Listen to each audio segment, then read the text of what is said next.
Padre, gracias por este día, gracias por esta mañana, gracias porque nos das este espacio en el cual pido que podamos aprovechar al máximo. Señor, el estudio de tu palabra debe de tomarse seriamente, debe de tomarse con un corazón y una mente dispuesta, pero muchas veces nosotros venimos con muchas circunstancias que hacen que nos desconcentremos. Por eso, Padre, yo ruego que en esta mañana tú dispongas nuestras mentes y nuestros corazones para estar atentos a tu palabra, para que nuestro entendimiento sea abierto y así podamos ver las maravillas de tu ley. Pido, Señor, que aparte de nuestras mentes y nuestros corazones, también tú dispongas del ambiente, que no haya ningún tipo de distracciones, que no haya ningún tipo de cosas que vayan a desconcentrarnos del estudio de tu palabra. Ruego que en esta exposición solamente tú seas glorificado y ruego que de esa misma manera nosotros seamos satisfechos en ti, edificados en ti, en el nombre de Cristo Jesús. Amén. Estamos con la serie de estudios bíblicos llamado La Iglesia, el Evangelio Visible. Hasta el momento, la semana pasada estuvimos con la clase que se llamaba La Naturaleza de la Iglesia. Hubo dos cosas que vimos específicamente con este tema de la naturaleza de la iglesia. Nada más quiero traerlos a la memoria de nosotros mencionándolos. Estudiamos el significado de la palabra iglesia. Aclaramos conceptos erróneos que tenemos muchas veces cuando nos referimos a iglesia. No estamos hablando de un edificio, no estamos hablando simplemente de un grupo religioso. Jesucristo llama en Mateo 16 mi iglesia, haciéndolo entender que la iglesia es su gente, su pueblo. Y para eso, para tener un mayor entendimiento, vimos el tema de las imágenes o metáforas que la Biblia usa para que entendamos la iglesia. Recuerden, vimos que la iglesia es presentada como la esposa de Cristo, es presentada como el cuerpo de Cristo, como la sal de la tierra, como una carta, y todas estas metáforas lo que hacen es que juntas nos dan un mayor entendimiento de lo que es la iglesia. Y estamos dirigiéndonos hacia el tema de una mejor comprensión de la iglesia y de una comprensión de que el tema de lo que teológicamente se llama eclesiología, o sea, doctrina de la iglesia, es muy importante. Yo creo que mencionaba hace unas 2 semanas en la introducción a este tema que hay muchas personas que creen porque un tema no es necesario para la salvación, no es importante. Es el caso en el tema de la iglesia. Tener un correcto entendimiento de la doctrina de la iglesia no nos va a hacer a nosotros salvos. Somos salvos únicamente por la gracia, por medio de la fe en Jesucristo. Pero eso no quiere decir que el tema de la iglesia no sea importante. Entonces, por eso es que estamos revisando este tema, viendo la importancia de él, viendo la importancia que eso nos da a nosotros, el presentar correctamente el Evangelio de una manera visible. Eso es lo que vemos en la introducción. La iglesia no solamente tiene que proclamar y predicar el Evangelio, sino que también tiene que darlo a conocer de la manera que la iglesia, cómo actúa, cómo vive. Y si la iglesia no sabe siquiera cómo debe ser iglesia, qué debe hacer como iglesia, entonces no va a representar correctamente el Evangelio. Entonces eso es lo que estamos viendo en estos estudios. Hoy nos toca revisar el tema de los atributos de la iglesia. Para este tema, los atributos de la iglesia, yo quiero que nos volvamos en la historia hasta el año 381. En el año 381, en el concilio de Constantinopla que se realizó en Nicea, se redactó el credo de Nicea como una declaración de fe de la iglesia. Nada más para ponerlos en contexto, la historia de la iglesia cristiana, nosotros podemos leerla en la Biblia hasta Hechos, al final cuando tenemos Hechos, el capítulo 28, creo que es el último capítulo de Hechos, si no me equivoco. Y después de ahí no tenemos registro bíblico porque después de ahí el canon se cerró, pero la historia continúa y muchos historiadores nos han demostrado lo que va pasando en la historia. Los primeros 300 años de historia, después de que nosotros perdemos el rastro histórico en la Biblia porque ya el canon está cerrado, se dan muchos momentos de persecución en la cual la iglesia es perseguida por diferentes emperadores romanos, hasta el punto en el que la iglesia, en lugar de decrecer por esas persecuciones, más bien crecía. Entonces viene un emperador romano que se llamaba Constantino, que él se hizo llamar cristiano, se dijo que se había convertido al evangelio. En realidad él no se convirtió al evangelio, sino que él lo que hizo fue, como los cristianos son tantos y están creciendo en gran manera, es mejor, si no puedes contra ellos, úneteles. Entonces Constantino se convierte, pero como ahora se hace oficial, ya no era la religión perseguida, sino que se hace la religión oficial de Roma, el cristianismo, comienzan a surgir un montón de herejías dentro de la iglesia. Una de esas herejías era el arrianismo, que negaba la divinidad de Cristo. Entonces se hace un concilio donde todos los teólogos, los pastores se reúnen y ellos determinan las enseñanzas que andaban rondando y estipulan un credo que era como una declaración de fe, en la cual ellos decían: creemos que la Biblia enseña esto, esto, esto y esto. Y en ese credo específicamente, en la última frase, se menciona una cosa que es muy importante. Dice: creemos en la iglesia que es una, santa, universal y apostólica. ¿Alguien ha escuchado alguna vez esta frase? Que la iglesia es una, santa, universal y apostólica. Estas 4 atributos que se le mencionan aquí a la iglesia, históricamente se han relacionado como los atributos o las características de la iglesia del Señor Jesucristo. Estas son las características que vamos a estar estudiando hoy. Vamos a estar viendo entonces que la iglesia es una, es santa, es universal y es apostólica. Claro que tenemos que tener una buena explicación de cada uno de ellos para entenderlos correctamente. Al ver estos atributos, vamos a ver 2 cosas en cada uno de estos atributos. Por supuesto, vamos a ver qué significa cada uno de estos atributos, pero también vamos a ver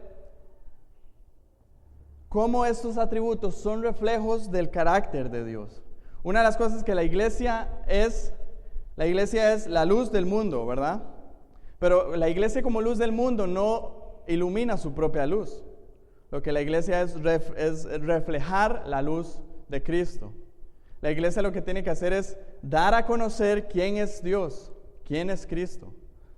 Entonces, en los atributos que se le confieren o vemos en la iglesia, vamos a ver que en estos atributos lo que la iglesia hace es demostrar el carácter de Dios, es hacer un reflejo como un espejo de Dios. Por eso también una de las otras metáforas que vimos la semana anterior es que la iglesia es carta de Cristo. ¿Qué es lo que tiene que hacer la iglesia? Es dar el mensaje de Cristo. Y eso lo hace también a medida que vive en estos atributos.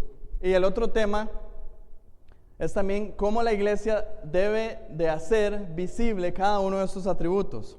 Una de las cosas que vamos a ver, y lo vamos a ver más adelante, es cada uno de estos atributos son esencia, son parte de la iglesia. La iglesia es una, la iglesia es santa, la iglesia es universal y la iglesia es apostólica. Pero la iglesia, al ser compuesta por hombres y mujeres como usted y como yo, pecadores, imperfectos, podemos perder eso, podemos fallar en demostrar que la iglesia es una. Podemos fallar en demostrar que la iglesia es santa, podemos fallar en demostrar que la iglesia es universal y podemos fallar en demostrar que la iglesia es apostólica. Entonces eso es lo que vamos a estar viendo en esta mañana. Sin más preámbulo, vamos a entrar a ver las 4 atributos de la iglesia. Primero, el credo dice que la iglesia es una. Por una debemos de entenderse el único y además también de la unidad que hay. Esto también, como les dije, es un reflejo de lo que es Dios. La iglesia es una porque Dios es uno. Si vamos a Deuteronomio 6:4 dice: Oye Israel, Jehová nuestro Dios, Jehová uno es. Nosotros creemos que Dios, Jehová, es uno. También creemos que Dios es tres personas en una misma esencia, ¿verdad? Y no creemos que esas tres personas en las cuales lo que entendemos nosotros como Trinidad sean tres, sino que es uno. Yo sé que tal vez hay mucho juego de palabras y eso es algo que a la razón es difícil de comprender, que Dios sea uno en tres personas, pero no somos politeístas, no creemos en tres dioses, creemos solamente en un Dios que es en tres personas al mismo tiempo. De igual manera, la iglesia como reflejo de Dios también es una en esencia. Somos un montón de personas, somos millones de personas la iglesia, pero la iglesia es solamente una. Hay un montón de iglesias locales, tan solamente si contáramos aquí en nuestro pueblo, San Ramón, vamos a encontrar un montón de iglesias, o al menos algunas que se hacen llamar iglesias, pero hay un montón. Sin embargo, la iglesia solamente es una. Esto de la unidad, Jesucristo oró por esta unidad. Vayamos por favor a Juan capítulo 17 en nuestras Biblias y vamos a leer versos del 20 y el 21. Juan capítulo 17, versos 20 y 21.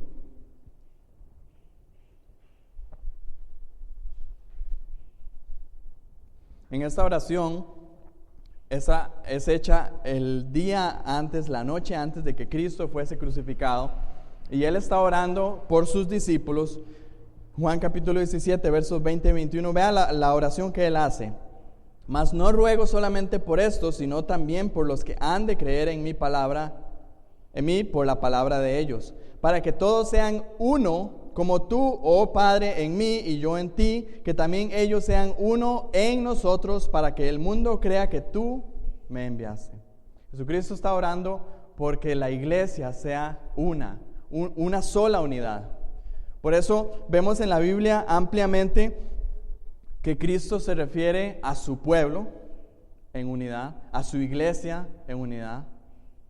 Siempre hay ese lenguaje de unidad. El versículo que nuestro pastor Jaime leyó al principio dice: ustedes son pueblo escogido en singular, real sacerdocio en singular, linaje escogido en singular, porque es uno. Debemos de entender que es uno. Pablo expande esta idea de la unidad de la iglesia en varias ocasiones y utiliza mucho la metáfora del cuerpo para darnos a entender que la iglesia debe ser una. Vayamos por favor a Romanos capítulo 12, versos 4 y 5. Romanos 12, versos 4 y 5.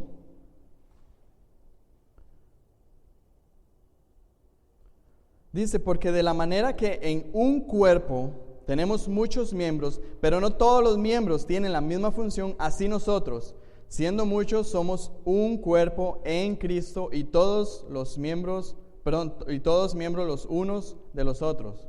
Aquí Pablo está utilizando esta metáfora para darnos a entender a nosotros que la iglesia es como un cuerpo. Un cuerpo es uno, es singular. Yo solamente tengo un cuerpo, pero tengo muchos miembros. Mi cuerpo se compone de muchos miembros. Entonces así es la iglesia. La iglesia es una, pero compuesta por muchos miembros. También en 1 Corintios 12, del 12 al 20, Pablo sigue en otra ocasión distinta a los corintios hablando de este tema. 1 Corintios 12, del 12 al 20.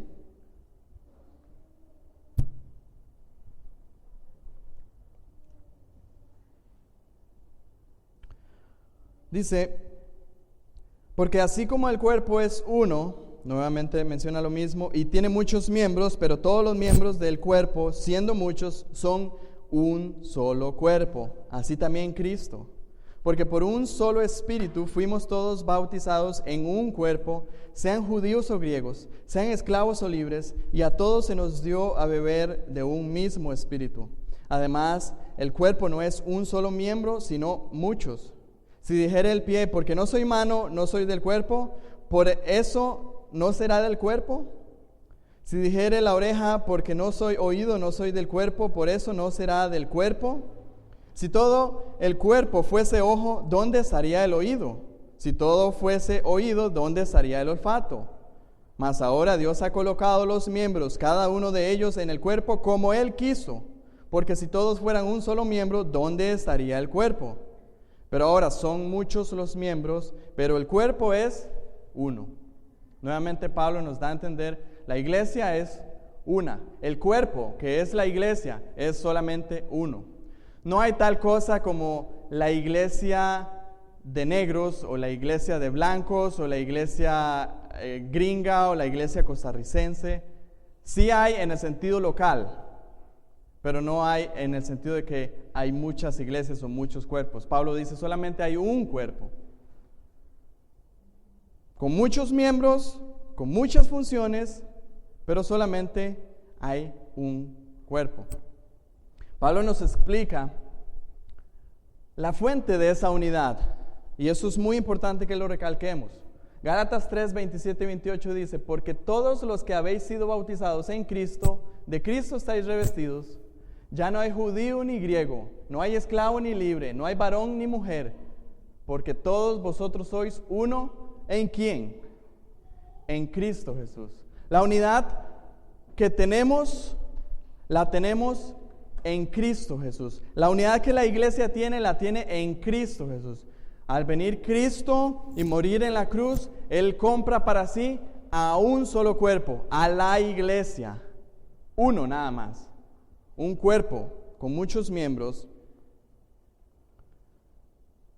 La unidad no es necesariamente estar juntos. Algunos quisieran decir, hagamos algo que produzca la unidad en la iglesia. Entonces reunámonos todos y hagamos algo juntos. Eso no es unidad. Porque podemos estar todos juntos, pero separados al mismo tiempo, ¿no es así? Hay casas que están juntas físicamente, todos viven bajo el mismo techo, pero esa casa está dividida.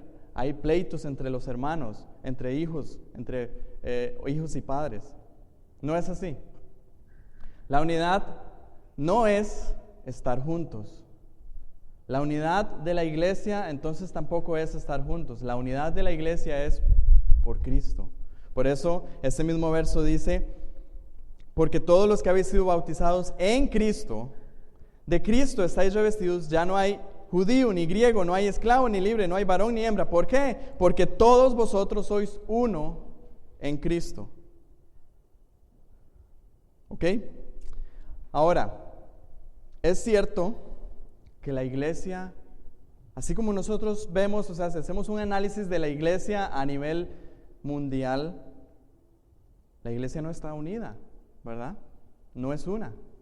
Vemos diferentes denominaciones dentro de lo que nosotros creemos que es la iglesia cristiana, la iglesia evangélica. Vemos diferentes denominaciones, bautistas, pentecostales, presbiterianos, metodistas, sigan contando. Y todas esas tienen grandes divisiones. Hay tales divisiones que un bautista tal vez no se relaciona con un pentecostal y viceversa. Eso es una clara división.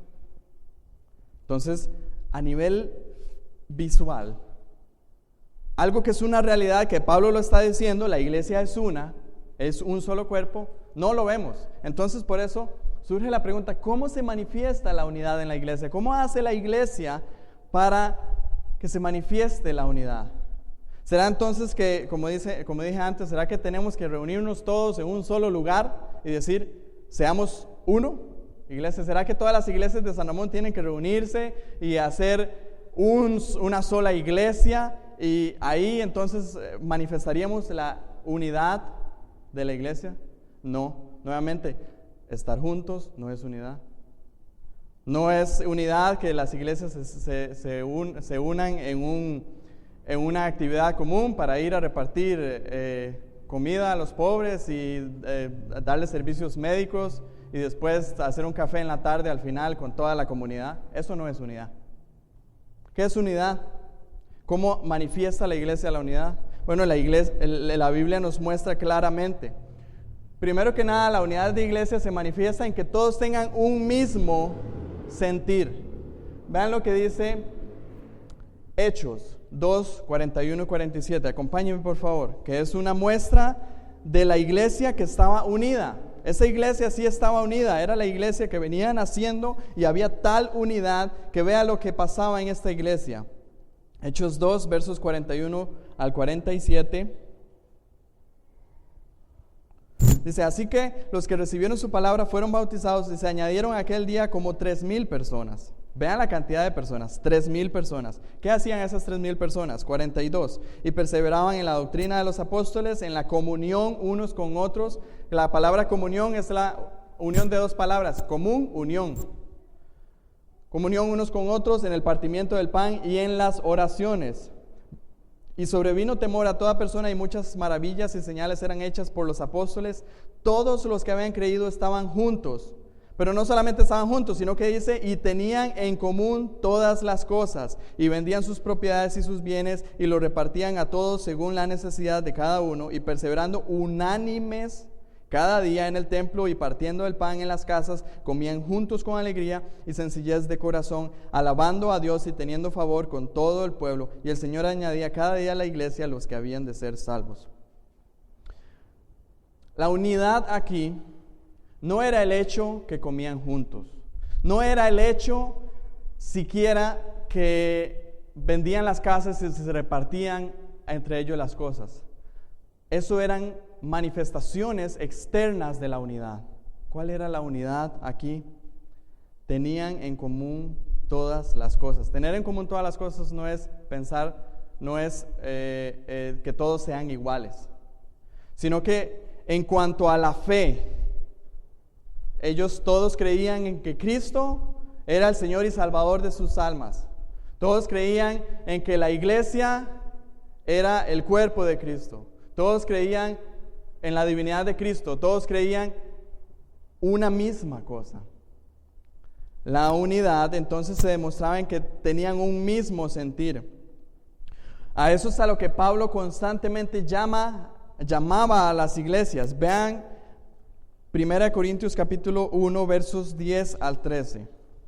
La iglesia de Corintios es una iglesia que tenía muchas divisiones.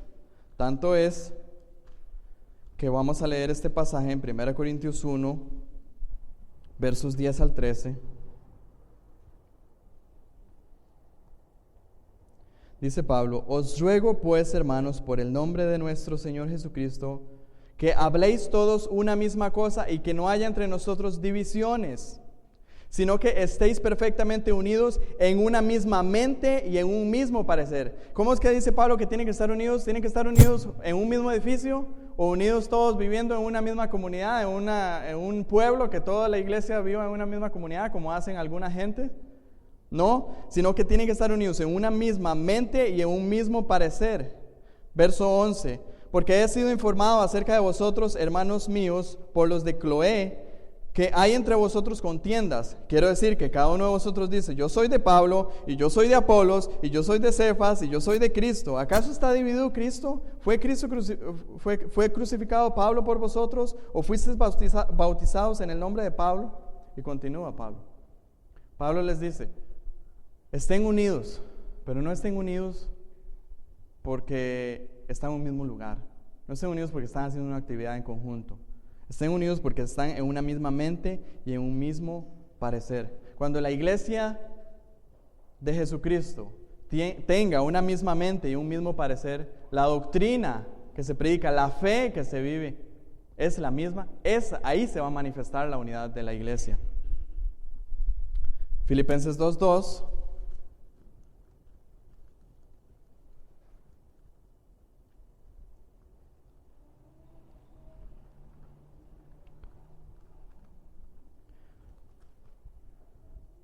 Pablo les dice a los filipenses, completad mi gozo, ¿cómo? Sintiendo lo mismo, teniendo el mismo amor, unánimes, sintiendo una misma cosa. Esa es la unidad. La unidad es que tengan un mismo sentir. ¿Y cuál es ese sentir? Es el sentir de Cristo, la doctrina de Cristo, la fe en Cristo.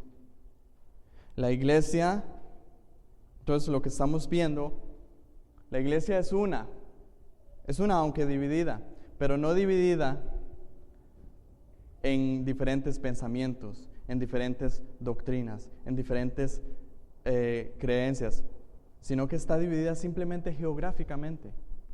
Aquí hay iglesia del Señor en San Ramón. Yo sé que hay iglesia allá en Filadelfia, de donde vino el pastor que nos visitó hace 15 días. Y todos, no es que hayan dos iglesias diferentes del Señor, son simplemente manifestaciones locales de la única iglesia de Jesucristo. Eso es la iglesia es una. Entonces, es claro a la vista que organizacionalmente la iglesia no es una. Existen montones de iglesias locales, sin embargo la unidad de la iglesia, según el Nuevo Testamento, no es física, sino espiritual. Y para eso, entonces vemos Efesios capítulo 4, versos del 1 al 6. Efesios capítulo 4, versículos del 1 al 6. Como Pablo da a entender que la unidad de la iglesia es espiritual y no física. Pablo dice en Efesios 4, versos del 1 al 6, yo pues, preso en el Señor, os ruego que andéis como es digno de la vocación con que fuisteis llamados, con toda humildad y mansedumbre, soportándoos con paciencia los unos a los otros, solícitos en guardar ¿qué? La unidad del Espíritu en el vínculo de la paz.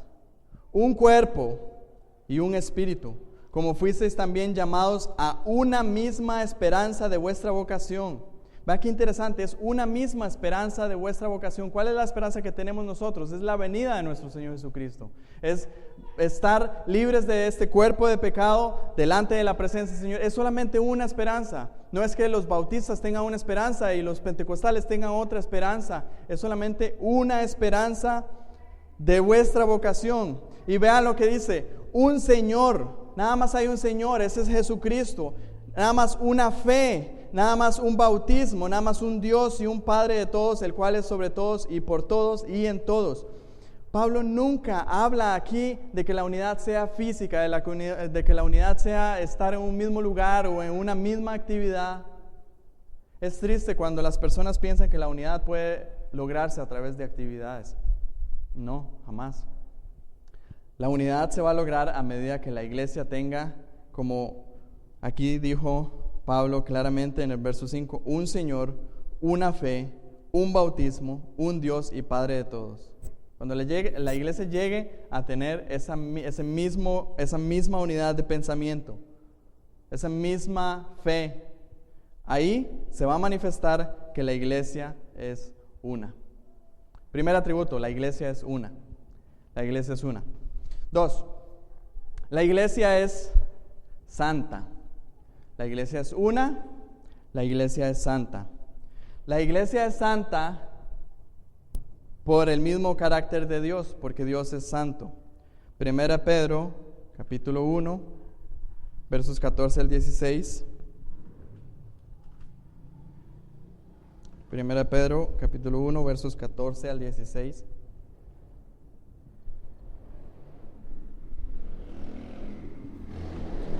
Como hijos obedientes, no os conforméis a los deseos que antes teníais estando en vuestra ignorancia, sino como aquel que os llamó es santo, sed también vosotros santos en toda vuestra manera de vivir, porque escrito está, sed santos, porque yo soy santo. La iglesia debe ser santa en manifestación del carácter de Dios. La iglesia debe de reflejar esa santidad de Dios siendo santa de la misma manera. La santidad de la iglesia es una de las motivaciones que llevó Cristo a la cruz. ¿Sabía usted eso? La santidad de la iglesia es una de las motivaciones que llevó a Cristo a la cruz. Efesios 5, 25 y 27. Efesios 5, 25 al 27. Pablo dice, maridos, amad a vuestras mujeres, así como Cristo amó a la iglesia y se entregó a sí mismo por ella. ¿Para qué se entregó Cristo a sí mismo por la iglesia? Verso 26, para santificarla, habiéndola purificado en el lavamiento del agua por la palabra, a fin de presentársela a sí mismo una iglesia gloriosa que no tuviese mancha, ni arruga, ni cosas semejantes, sino que fuese santa y sin mancha. Para eso fue que Cristo se entregó por la iglesia. No fue para que la iglesia se sintiera exaltada y vean lo que Cristo hizo por mí, sino para santificarla, para purificarla y presentársela a sí mismo, dice el verso 27, una iglesia que no tuviese mancha, ni arruga, ni cosas semejantes, sino que fuese santa y sin mancha. Santa y sin mancha. Ahora, si nosotros creemos que la obra de Cristo fue eficaz, ¿verdad? La obra de Cristo. Cristo logró lo que Él se propuso hacer en la cruz, ¿verdad? Jamás podemos pensar en la idea de que Cristo falló. Entonces, ¿qué nos hace pensar a nosotros que la iglesia no sea santa? Si Efesios 5, 25 al 27 nos dice que Cristo se entregó para que la iglesia sea santa, ¿qué nos hace pensar a nosotros que esa entrega de Cristo, ese sacrificio de Cristo, no iba a lograr lo que Él buscó? Por supuesto que lo logró. Entonces debemos de concluir que la iglesia es santa. Porque si Cristo se entregó para que la iglesia fuese santa, entonces la iglesia es santa. La iglesia es santa en dos sentidos, y eso es importante.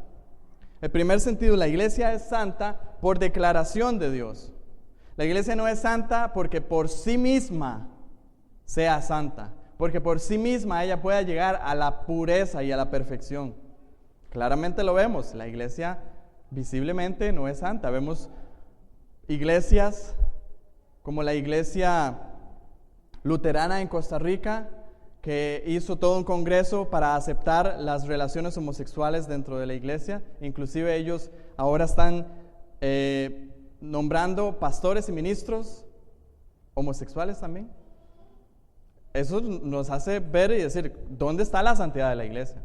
Iglesias donde se ven que los pastores y los principales líderes salen involucrados en adulterio, en pornografía y en todo eso, uno dice, ¿dónde está la santidad de la iglesia? Bueno, primera instancia, la iglesia es santa por declaración de Dios, no porque la iglesia pueda producirlo por sí misma. Veamos, cuando Cristo se entregó por la iglesia en la cruz, Él llevó consigo todo el pecado de la iglesia, de manera que ésta sea declarada santa. Ya vimos, Cristo se entregó para que la iglesia sea santa. Cuando Cristo se entrega, Cristo lleva todo el pecado de la cruz, de tal manera que como Él llevó el pecado de la cruz y fue sustituto por la iglesia, llevando el pecado en sí de toda la iglesia, Él puede declarar a la iglesia santa. Primera de Pedro 2:9, el verso que leyó el pastor Jaime al inicio, Pedro dice, en primera de Pedro 2:9, mas vosotros sois linaje escogido, real sacerdocio, nación santa, pueblo adquirido por Dios para que anunciéis virtudes de aquel que os llamó de las tinieblas a su luz admirable. Nación santa, dice Pedro. Ustedes, la iglesia, ustedes son nación santa, por declaración de Dios. Luego, si revisamos 1 Corintios capítulo 3 y verso 17, Pablo dice, si alguno destruyera el templo de Dios, Dios le destruirá a él, porque el templo de Dios, el cual sois vosotros, santo es. Veíamos la semana anterior que la iglesia es un templo, es un edificio, ¿verdad? La iglesia como edificio y como templo de Dios, aquí Pablo dice, es santa. La iglesia es santa. La iglesia es santa porque está compuesta por personas declarados santos. Si usted está en Cristo, usted es un santo. Si usted está en Cristo, usted es un santo. Usted no tiene que pasar todo un proceso de revisión y no tienen que hacerle manifiesto un milagro y yo no sé qué más otras cosas y después hacer todo un evento y declararlo santo. Si usted está en Cristo, usted es santo. Por eso fue que Pablo en 2 Corintios capítulo 1 versículo 1, Pablo dice, Pablo, apóstol de Jesucristo, por voluntad de Dios y el hermano Timoteo, a la iglesia de Dios que está en Corinto con todos los santos que están en toda Acaya. Está hablándole a la iglesia y específicamente, puntualmente, a los santos. hay más versículos. Efesios 1:1, Pablo dice que apóstol de Jesucristo por la voluntad de Dios, a los santos y fieles en Cristo Jesús que están en Éfeso. Santos, los miembros de la iglesia, los creyentes. Filipenses 1:1, Pablo y Timoteo, siervos de Jesucristo, a todos los santos en Cristo Jesús que están en Filipos con los obispos y diáconos. Colosenses 1:2 dice que se escribe a los santos y fieles en Cristo que están en Colosas. Pablo una y otra vez escribe, cuando escribe las cartas, él escribo a los santos, a los santos, a los santos. Si la iglesia está compuesta por santos declarados por Dios, podemos entonces concluir de la misma manera, la iglesia es santa, declarada por Dios, y ya lo vimos en algunos pasajes. Pero como les decía antes, la declaración de Dios es maravillosa, que Dios nos declare santos y que Dios declare a la iglesia santa. Eso es maravilloso, pero una cosa es evidente, que la iglesia no está completamente en esos momentos sin manchas en la actualidad, sin arrugas. Como ya les decía, se ven tantas perversiones dentro de la iglesia. Se ve tanto pecado dentro de la iglesia que uno a veces podría dudar de esa declaración de Dios y uno podría decir, ¿por qué Dios declara a la iglesia santa si la iglesia, más que ser santa, es muchas veces un chiquero lleno de pudredumbre? Pero la Biblia nos dice que la iglesia es santa porque es declarada por Dios, pero también por la obra progresiva del Espíritu Santo. Evidentemente, la iglesia en la actualidad no está completamente santa, pero sí hay una obra progresiva que el Espíritu Santo está haciendo en la iglesia, purificando a la iglesia, llevándola hacia la santidad. Vea lo que dice Efesios nuevamente: Cristo se entregó por la iglesia para santificarla, habiéndola purificado en el lavamiento del agua por la palabra. Efesios 5:26. Ahora, esto no se ha hecho del todo, eso está haciéndose continuamente. Pablo dice que Cristo está santificando a la iglesia, lavándola en el lavamiento por la palabra. Por eso es que tenemos que exponernos a la predicación de la palabra de Dios, porque a través de la predicación de la palabra de Dios, la iglesia está siendo purificada. A través de la proclamación de la verdad, la iglesia es purificada. El famoso teólogo Juan Calvino dice que en la actualidad la iglesia de Cristo está trabajando en la santificación. El famoso teólogo Juan Calvino dijo lo siguiente, que me gustó esta frase, dice: el Señor trabaja día tras día para borrarle sus arrugas y limpiarle las manchas, de que se deduce que su santidad no es aún perfecta. De tal manera pues, la iglesia es santa, que va mejorándose de día en día. Luego, no es aún perfecta, porque si cada día avanza, no ha llegado aún al colmo y perfección de la santidad. Entonces, la iglesia es santa porque es declarada por Dios, pero la iglesia también está siendo santificada día por día, purificada por Cristo. Cristo dice que la está lavando como si fuera una prenda blanca, pero que está llena de barro, y que hay que entonces lavarla y restregarla y pasarle una y dos veces, y que tal vez con la primera lavada no se quita la mancha ni la arruga, entonces hay que buscar lavarla nuevamente, y así está constantemente Cristo haciendo con la iglesia. Por eso entonces, en ese mismo sentido, Pablo, en unas ocasiones Pablo dice a los santos, escribo a los santos y le hablo a los santos, pero en otras ocasiones Pablo habla a los que son llamados a ser santos. Ve qué interesante. En Romanos 1:7 Pablo dice: a todos los que estáis en Roma, amados de Dios, llamados a ser santos. Entonces usted diría, bueno, ¿cómo es la cosa?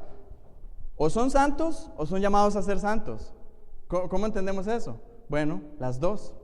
Son santos, la iglesia es santa, declarada por Dios, pero de la misma manera entendemos que prácticamente y en la vida no es santa, pero es llamada a ser santa, constantemente, progresivamente está siendo santificada. Y 1 Corintios 1:2 dice: a la iglesia de Dios que está en Corinto, a los santificados en Cristo Jesús. Vean que hay nuevamente los dos conceptos: a los santificados en Cristo Jesús. O sea, Pablo está diciendo a los que ya son santos, pero inmediatamente dice: llamados a ser santos con todos los que en cualquier lugar invocan el nombre de nuestro Señor Jesucristo, Señor de ellos y nuestro.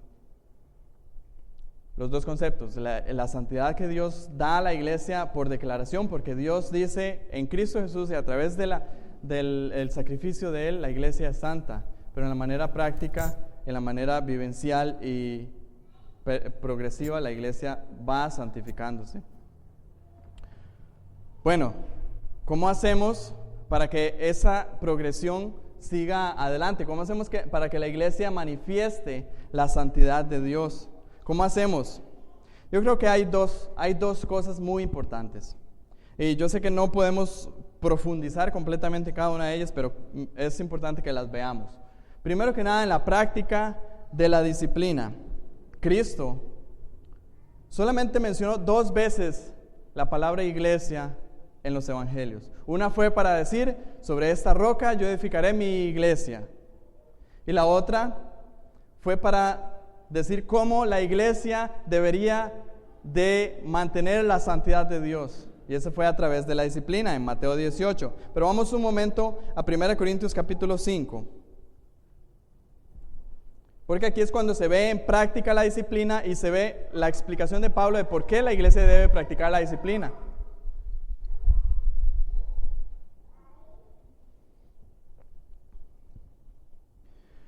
1 Corintios capítulo 5 dice: de cierto se oye que hay entre vosotros fornicación, y tal fornicación cual ni aún se nombra entre los gentiles, tanto que alguno tiene la mujer de su padre, y vosotros estáis envanecidos. ¿No debieras más bien haberos lamentado para que fuese quitado de en medio de vosotros el que cometió tal acción? Ciertamente yo, como ausente en cuerpo, pero presente en espíritu, ya como presente he juzgado al que tal cosa ha hecho.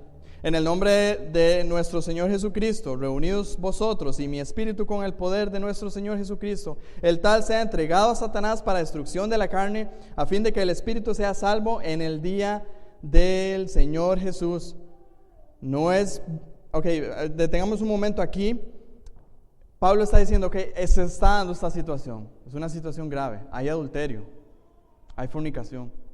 Ustedes tienen que actuar como iglesia, tienen que, dice, echar a ese hombre de en medio de ustedes, sacarlo. ¿Y por qué deben de sacarlo? Versículo 6. No es buena vuestra jactancia. ¿No sabéis que un poco de levadura leuda toda la masa? Limpiaos pues de la vieja levadura para que seáis nueva masa sin levadura como sois, porque nuestra Pascua, que es Cristo, ya fue sacrificado por nosotros. Pablo está diciendo, la levadura, ¿qué es lo que hace con la masa? La leuda, la hace crecer. Eso es lo que hace también el pecado en medio de la iglesia. El pecado en medio de la iglesia es como una levadura que va leudando y al final se hace tal que el pecado se expande, se crece. Entonces, ¿cómo la iglesia puede colaborar en la manifestación de la santidad? Bueno, una de las cosas que tiene que hacer, aunque quizás son una de las cosas duras, lo digo como pastor y que en realidad a mí me cuesta mucho esto, es practicar la disciplina de la iglesia. Llamar la atención a aquellos que están en pecado, aquellos que están viviendo, y todavía si hay alguien que se diera un caso como este, adulterio y todo, tiene que tomar acción la iglesia, y si es necesario decirle a una persona, usted ya no es miembro de nuestra congregación, usted tiene que irse porque su vida no está manifestando la santidad de Dios. La iglesia tiene que llegar hasta ese punto. ¿Por qué? Por manifestar la santidad de la iglesia. La santidad que Dios ha declarado a la iglesia y la santidad que Dios quiere de su iglesia. Por eso Cristo se entregó por la iglesia, para ser santa, sin mancha. Nosotros como iglesia debemos de procurar también mostrarle al Señor cuando Él venga a una iglesia pura, sin manchas, sin arrugas. Una de las cosas es practicar la disciplina de la iglesia. Y la otra cosa que también 2 Corintios capítulo 6 versos 14 al 17 nos habla es no unir en yugo desigual. La iglesia, una de las cosas, eso es tanto aplicable como para los cristianos individuales, pero también como la iglesia. La iglesia no puede unirse en un yugo que sea desigual. 2 Corintios 6:14 dice, no os unáis en yugo desigual con los incrédulos, porque ¿qué compañerismo tiene la justicia con la injusticia? ¿Y qué comunión la luz con las tinieblas? ¿Y qué concordia Cristo con Belial? ¿O qué parte del creyente con el incrédulo? ¿Y qué acuerdo hay entre el templo de Dios y los ídolos? Porque vosotros sois el templo del Dios viviente, como Dios dijo. Habitaré y andaré entre ellos y seré su Dios y ellos serán mi pueblo, por lo cual salid de en medio de ellos y apartaos, dice el Señor, y no toquéis lo inmundo, y yo os recibiré. Y seré para vosotros por padre, y vosotros me seréis hijos e hijas, dice el Señor Dios Todopoderoso. Así que, amados, puesto que tenemos tales promesas, limpiémonos de toda contaminación de carne y de espíritu, perfeccionando la santidad en el temor de Dios. Una de las cosas de las formas que la iglesia manifiesta esa santidad es no unirse en yugo desigual. Una iglesia no debe emprender una empresa o emprender un proyecto con personas ni empresas ni grupos que no sean de un mismo sentir, de una misma fe.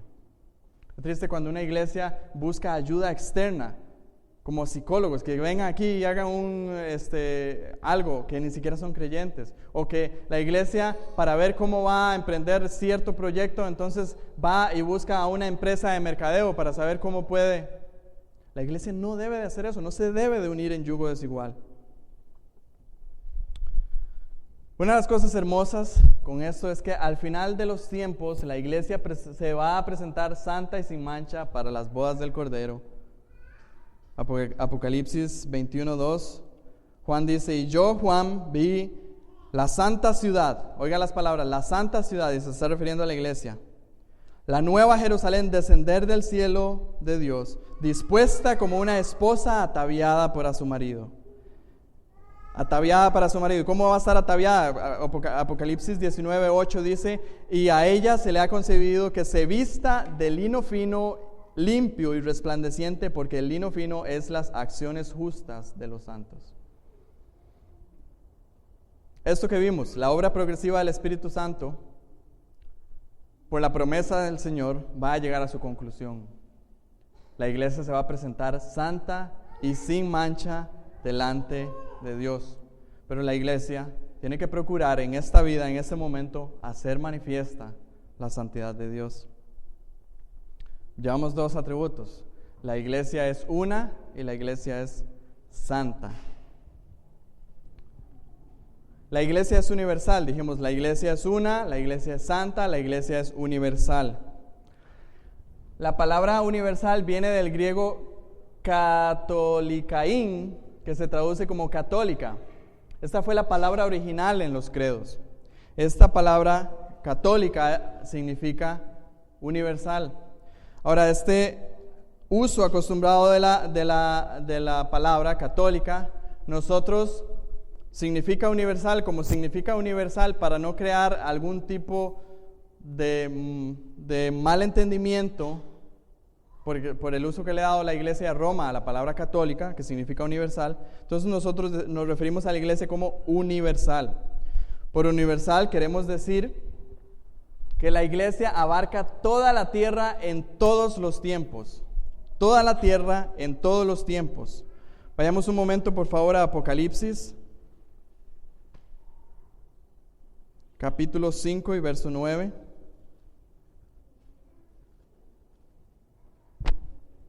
Apocalipsis capítulo 5 y versículo 9.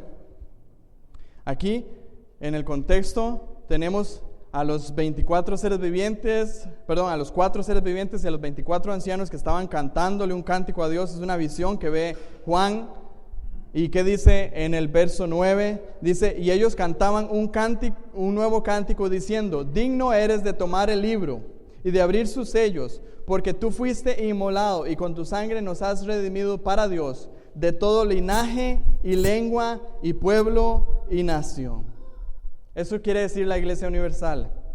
La iglesia universal quiere decir que en la iglesia del Señor hay costarricenses, hay mexicanos, hay indígenas, hay guatemaltecos.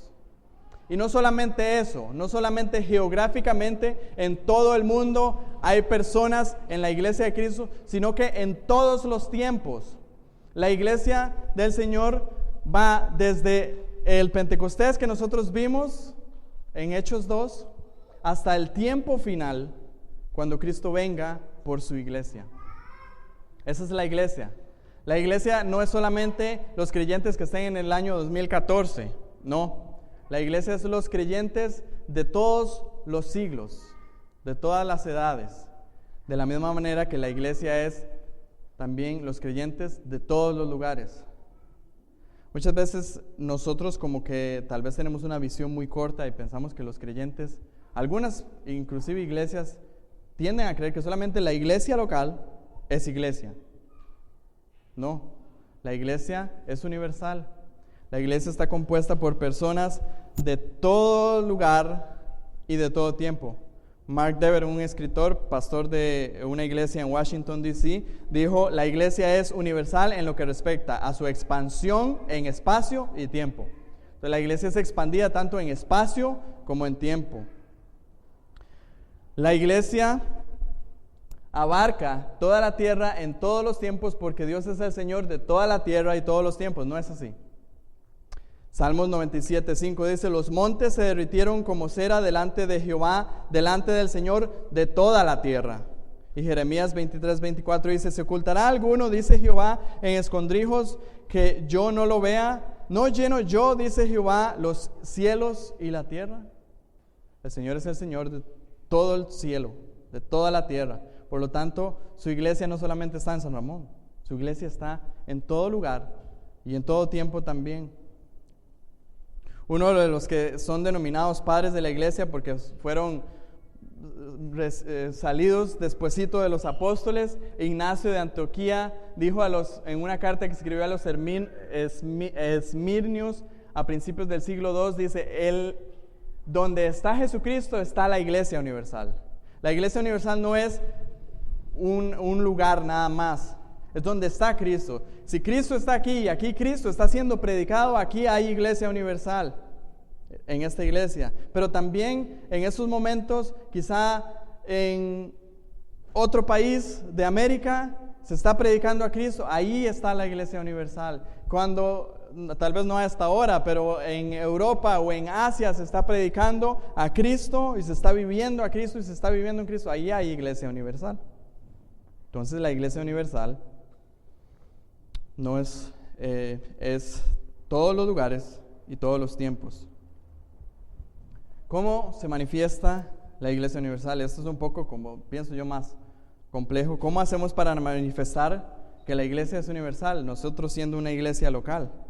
Una de las cosas es simplemente no cerrarnos a que nosotros somos los únicos. Ese era uno de los problemas que estaban teniendo los judíos.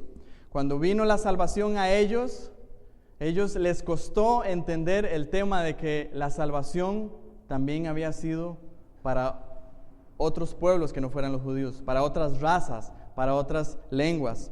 Por eso entonces Juan, en 1 Juan, capítulo 2 y versículo 2, él les da a entender que la salvación no fue dada únicamente a los judíos. Por eso él dice: y él, hablando de Jesucristo, él es la propiciación por nuestros pecados, y no solamente por los nuestros, sino también por los de todo el mundo. Aquí Juan está diciendo: judíos, entiéndanme una cosa, él no solamente es la propiciación por nuestros pecados o por los pecados de los judíos, sino que también esa propiciación fue tal que tiene expansión a todos los lugares del mundo. Y ahí, en todos los lugares del mundo, hay iglesia del Señor. Y también, una de las cosas que también es importante, nosotros no somos los únicos que pasamos pruebas, sino que la iglesia universal también lo hace. Pedro, en 1 Pedro 5:9, dice: sed sobrios y velad, porque vuestro adversario el diablo, como león rugiente, anda alrededor buscando a quien devorar, al cual resistid firmes en la fe, sabiendo que los mismos padecimientos se van cumpliendo en vuestros hermanos en todo el mundo.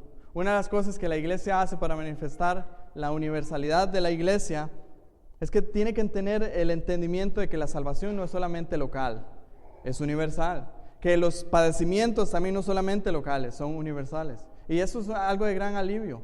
Usted no es hermano, hermana, usted no es el único que está viviendo padecimientos y adversidades, sino que la Iglesia Universal de Cristo está viviendo padecimientos y adversidades por todo el mundo. Y déjeme decirle una cosa, mayores aún a los que pueda estar viviendo usted. Esta semana me di cuenta que en Sudán le pusieron pena de muerte a una mujer por ser creyente. Eso no pasa aquí en Costa Rica. Esos son padecimientos mayores a los que se pueda estar viviendo usted y yo. Entonces, la iglesia es universal. Además, último punto para esta de la iglesia universal, ¿por qué a través de Jesucristo, en Marcos 16:15, Él dijo, vayan y prediquen el evangelio a todo el mundo?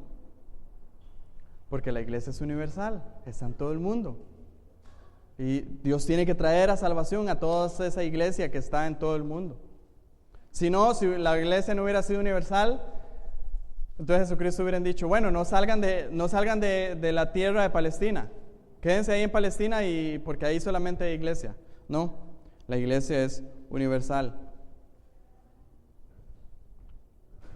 La iglesia es apostólica también. La iglesia entonces es es santa, es universal y es apostólica.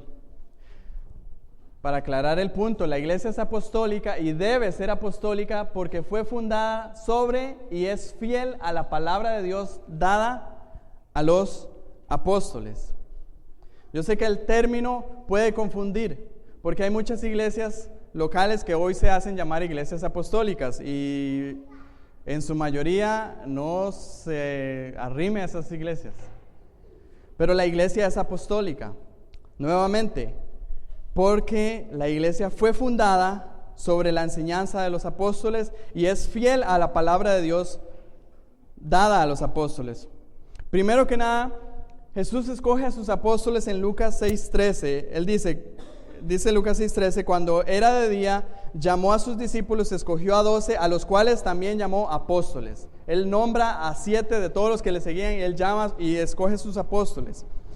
Él da un trato especial a sus apóstoles, los prepara durante su ministerio y les da el crecimiento, las herramientas a ellos, directamente a Pedro, pero por extensión a los apóstoles. Cristo les dijo, sobre ellos edificaría su iglesia. En Mateo capítulo 16 y verso 18, Jesús le dice a Pedro, por extensión a los apóstoles, y yo también te digo que tú eres Pedro, y sobre esta roca edificaré mi iglesia, y las puertas del Hades no prevalecerán contra ella.